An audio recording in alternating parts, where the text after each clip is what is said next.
जो Indian tax regime है Indian businessman को कितना ज़्यादा प्रभाव करती है यहाँ काम करने के लिए या फिर बाहर अपना बिजनेस ओपन करने के लिए?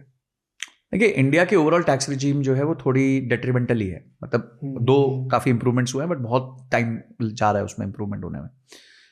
You see progressive countries, they are inviting so beautifully. Estonia, लोगों ने नाम भी नहीं सुना है। मतलब वो यूएसएसआर का पार्ट होता था और बाद में यूरोप का पार्ट हो गया, और वो 3 कंट्रीज हैं छोटी छोटी सी, लिथुनिया, एस्टोनिया और एक और है लुथनेशिया, ऐसा कुछ नाम है उसका।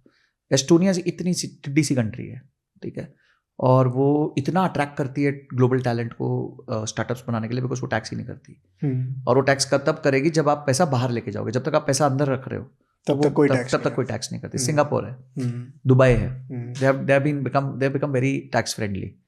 आई थिंक इंडिया में जो लोग अभी भी काम करते हैं वो इसलिए करते हैं क्योंकि इंडिया का टैम्स बहुत बड़ा है। आपको जो मार्केट मिलती है ना इंडिया की, वो साइज ऑफ मार्केट मिलना बहुत मुश्किल है, बहुत ज़्यादा डिफिकल्ट है। तो आई थिंक वो एक भारत में रहने का फायदा हो। टैक्स रिजीम अगर आप स्टार्टअप्स के लिए देखें तो स्टार्टअप्स के लिए काफ़ी कुछ किया है सरकार ने, जैसे 3 साल का टैक्स हॉलीडे, आप चूज कर सकते हो कब आपको वो टैक्स हॉलीडे चाहिए। उसके अलावा जनरली कॉर्पोरेट टैक्सेशन को थोड़ा कम किया गया है।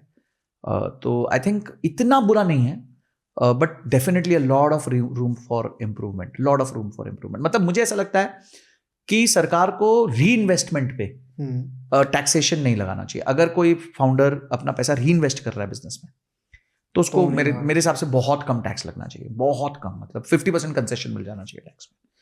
टैक्सेस की बात हुई है, क्या इंडिया के अंदर विमेन के लिए टैक्स, लोन या फिर जो हम इन्वेस्टमेंट रिटर्न्स हैं उसके ऊपर कुछ है खास? देखिए, कुछ इंस्ट्रूमेंट्स है, जैसे सुकन्या समृद्धि है, एक बहुत अच्छा इंस्ट्रूमेंट है गर्ल चाइल्ड के लिए। उसमें धीरे धीरे जब लोग पैसे डालते हैं तो बाय द टाइम बच्ची बड़ी होती है, 14 साल की होती है, तो 70 लाख रुपए तक का कॉर्पस बन जाता है, विच इज टैक्स फ्री। तो एक बहुत बड़ा मेरे हिसाब से वो नंबर है जो एक बन सकता है एक परिवार के लिए।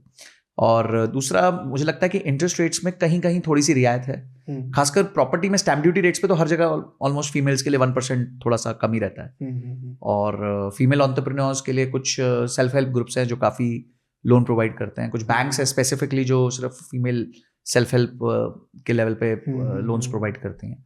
तो डेफिनेटली वुमेन एम्पावरमेंट के लिए ये सब किया गया है, बट एज आई सेड कि अभी ऐसा कोई बहुत बड़ा उसका इम्पैक्ट ऐसा देखने नहीं मिला, बिकॉज अभी भी female participation in entrepreneurship is pretty weak, मतलब ऐसा कोई बहुत ज्यादा बड़ी पार्टिसिपेशन नहीं है।